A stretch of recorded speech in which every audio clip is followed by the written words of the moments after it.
feeling stuck and unmotivated is actually great for you. Why? Well, this ancient Japanese tradition shows us that struggle isn't the problem, it's the push you need to grow.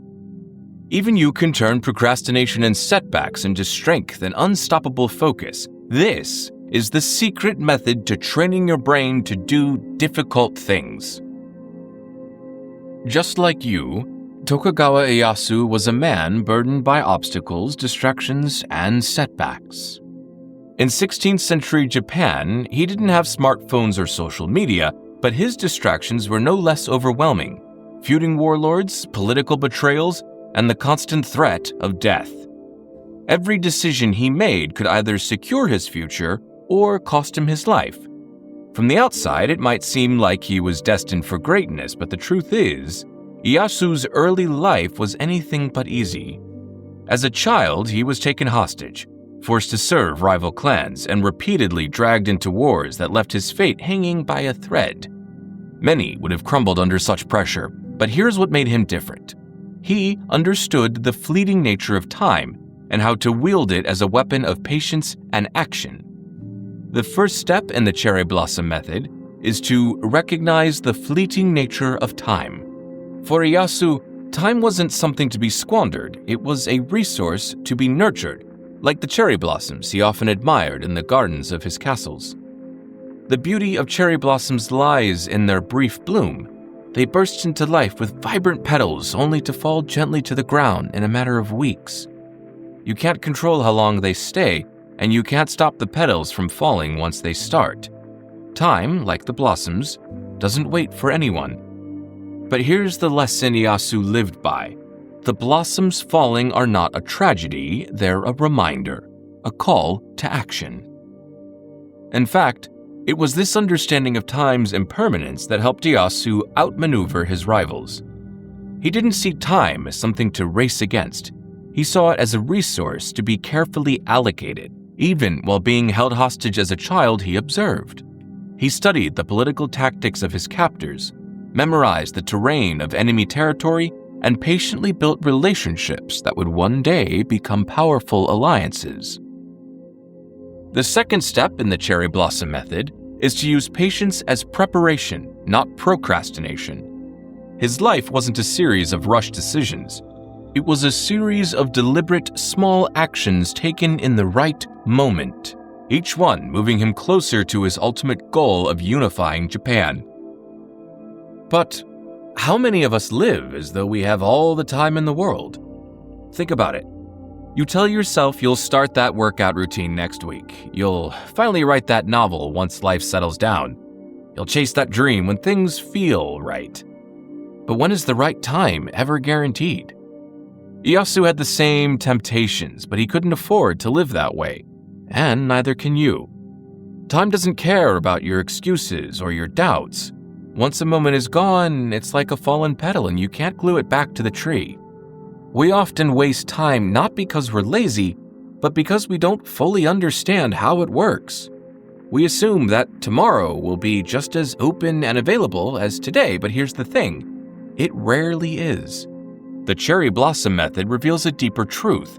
Just like the brief bloom of cherry blossoms, the opportunities in your life have a limited lifespan. But what you want to achieve, whether it's writing that novel, getting healthier, or building a business, it isn't waiting around forever. If you don't act, those opportunities will drift away, just like petals carried off by the wind.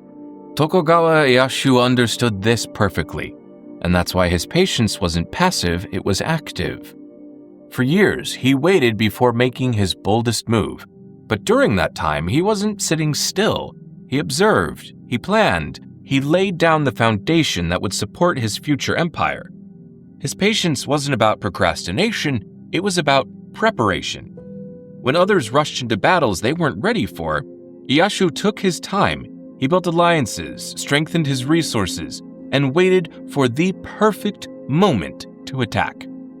His victory at the Battle of Sekigahara wasn't luck, it was the product of years of careful groundwork. So how does this apply to you? The cherry blossom method gives you a framework for how to handle time. It's not about scrambling or rushing. It's about seeing time as something you can work with, not something you're constantly fighting against. The Japanese tradition of hanami, a cherry blossom viewing, teaches us to pause and appreciate life's fleeting beauty. But it's more than that. It's a wake-up call. The blossoms remind us that time isn't endless, and we can't afford to take it for granted. Every petal that falls is a moment you'll never get back. But don't let that scare you. It's not a warning, it's an invitation. You don't need to spend every second of your day buried in work, but you do need to be intentional about how you use your time. The third step in the cherry blossom method is to take small, intentional actions. When Tokugawa Ieyasu looked at his day, he didn't try to conquer everything at once. He didn't overwhelm himself with endless tasks or impossible deadlines. Instead, he focused on small, deliberate actions. Each step, no matter how minor it seemed, was a building block for something larger, and you can do the same. The shift in perspective is key because it allows you to see that time isn't your enemy. It's your ally if you learn to respect it. Respecting time doesn't mean being productive every single second. Even Ieyasu had days when his plans failed or when progress felt slow. But what made him different was his ability to zoom out and see the big picture. He understood that as long as you kept moving forward, no matter how small the steps, progress was still being made. During the years he spent as a political hostage, Ieyasu could have easily given in to despair. Instead of wasting time feeling sorry for himself, he observed and prepared. He watched his captors, studying their tactics, noting their strengths and weaknesses. This wasn't idle waiting, it was strategic preparation. By the time he was released, what many would have seen as wasted time had become the foundation for his rise to power. Here's how you can apply the same approach. Every day presents you with what Ieyasu might have called blossoms of opportunity. But they won't fall into your hands by accident. You have to actively reach for them. Instead of filling your schedule with mountains of tasks, take a moment each morning to ask yourself, what small actions can I take today that align with my long-term goals? Ieyasu didn't win Japan by trying to conquer everything overnight. He started with small victories, securing alliances, building trust, fortifying his defenses. You can take the same approach. Let's say you want to start a business, write a novel, or get in shape. The biggest mistake you can make is fixating on the massive end goal. Instead, focus on small, manageable steps. If Ieyasu were in your shoes, he wouldn't be overwhelmed by the thought of launching a business or finishing a book in a week. Instead, he'd focus on something like researching competitors for 20 minutes today. If you're writing a book, don't pressure yourself to finish a chapter in one sitting. Just commit to writing 500 words. The cherry blossom method teaches us that the size of the action doesn't matter. What matters is consistency. The fourth step in the cherry blossom method is to balance urgency and patience. But here's the catch. Recognizing that time is fleeting doesn't mean you should be frantically busy every second. Ieyasu's life wasn't a sprint, and neither is yours. It's about balancing urgency with patience. Ieyasu didn't waste time, but he also didn't rush blindly into battles. Before making any major move, he spent years negotiating alliances, gathering intelligence, and waiting for the perfect moment to strike. When the conditions were right, he acted decisively, and his victory at the Battle of Sekigahara was the result of years of careful preparation. In your life, this balance means accepting that not every day will be a home run. Some days you'll miss a few petals, and that's okay. The goal isn't perfection, it's progress. Imagine you've had a rough day where everything went wrong. You missed your workout, your writing session didn't happen, and you forgot to call that connection for work. Instead of beating yourself up, think of Ieyasu. Even when he faced setbacks and defeats, he knew they were part of the larger journey. What matters isn't the petals you miss, it's the ones you continue reaching for. The fifth step in the cherry blossom method is to embrace adaptability. No matter how well you plan, life will throw unexpected challenges your way. Some days it'll feel like the wind is working against you, shaking blossoms from the tree before you can catch them. But you can't control the wind. You can only control your response. During his rise to power, Ieyasu faced betrayals, shifting alliances, and unexpected military defeats. But he didn't see those setbacks as failures. Instead, he treated them like lessons. Each defeat showed him what he needed to adjust. He pivoted, reevaluated, and adapted, just like a samurai who shifts their stance in battle when their opponent strikes. You can apply this adaptability by checking in with yourself regularly. If a strategy isn't working, don't be afraid to change direction. Ieyasu didn't stubbornly cling to plans that had outlived their usefulness, and neither should you. Think of it this way: if you were sailing and the wind suddenly shifted, would you keep going in the wrong direction just to stick to your original route? Of course not. You'd adjust your sails.